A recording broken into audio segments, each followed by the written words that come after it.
Bismillah, alhamdulillah, wassalatu wassalamu ala rasulillah.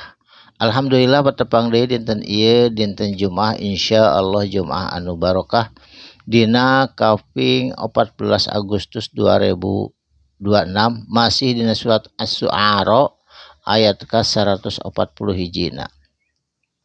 A'udzubillahi minasyaitonirrajim. Bismillahirrahmanirrahim. Kadzabat samudu, geus ngadustakeun, ngabohongkeun, teu percaya kana karasulan. Samudu kaum Samud, nyaeta kaum Samud teh kaumna Nabi Soleh. Di mana tempatna eta kaum Samud teh? Ayana di kalereun kota Madinah, nyaeta Madain Soleh disebutna teh. Di dinya aya kota kecil disebutna teh kota Hijr, nyaeta jalan anu bade ka Surya. Di dinya peninggalanna duwi ka ayeuna pahat-pahatan anu tilas. Anjeunna gedung-gedung nu dipahat baheula aya peninggalanna. Malahan saur Kangjeng Nabi Muhammad upami ngaliwat ka eta remur kudu buru-buru atawa kudu lempang gancang setengah lumpat bari ceurik ulah dilieuk ulah ngadon ngararep di dinya sabab eta kota teh geus diazab baheula ku Allah Subhanahu wa taala. Al mursalina ka pirang-pirang para utusan. Jeung geus ngabohongkeun sakaum Samud ka pirang-pirang para utusan.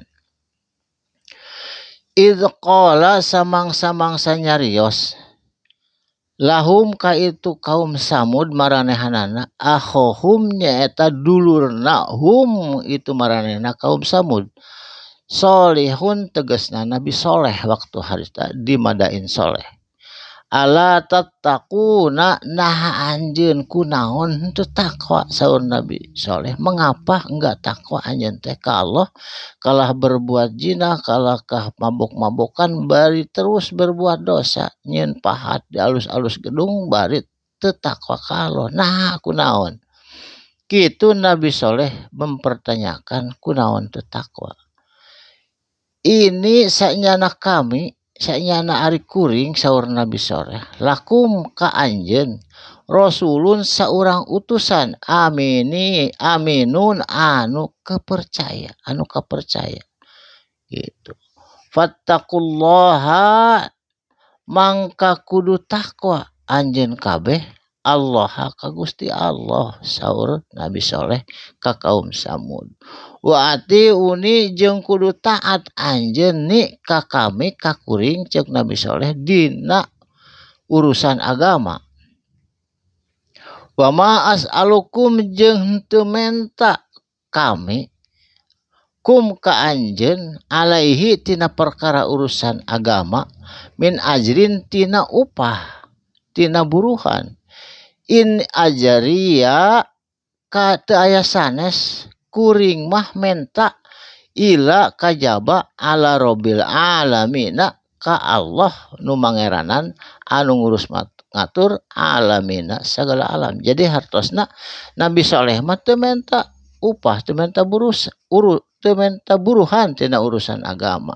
Lillahi ta'ala karena Allah wungkul teu aya buruhan kecuali ti Allah nu disuhunkeun. Saterusna atutrokuna nah bakal diantepkeun anjeun, bakal dibiarkeun fima dina naon perkara hahuna di muka bumi ieu nyieun karuksakan, zina, mabuk-mabukan, nyieun bangunan anu mewah, bari sagala mewah sagala alusna bakal diantepkeun aminina kalayan aman, moal aman ari kitu mah ngarusak moal bakal aman bakal diazab ku Allah Subhanahu wa taala di dunya keneh.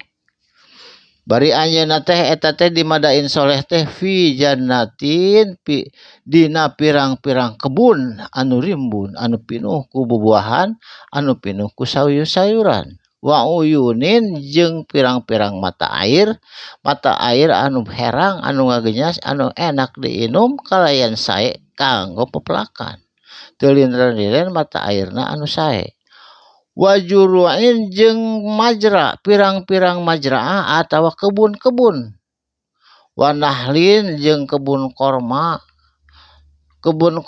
nu kumaha toloha anu mayangna eta buahna kebun korma hazimun lembut rimbun bari mehpeuy pisan leubeut kebon kormana ogenan tah eta dimadain soleh subur-suburna caket surya saterasna.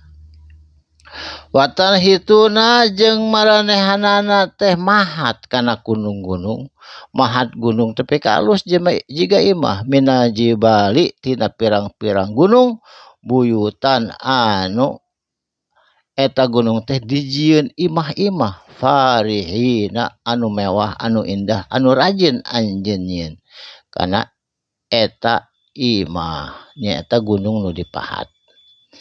Fattaqullaha mangka kudu takwa anjeun kabeh ka Allah wa atiuni jeung kudu taat ka kami dina urusan agama saur Nabi Saleh. Wala tuti'u jeung ulah nuturkeun anjeun amrol musrifina ka jalma-jalma anu melampaui batas.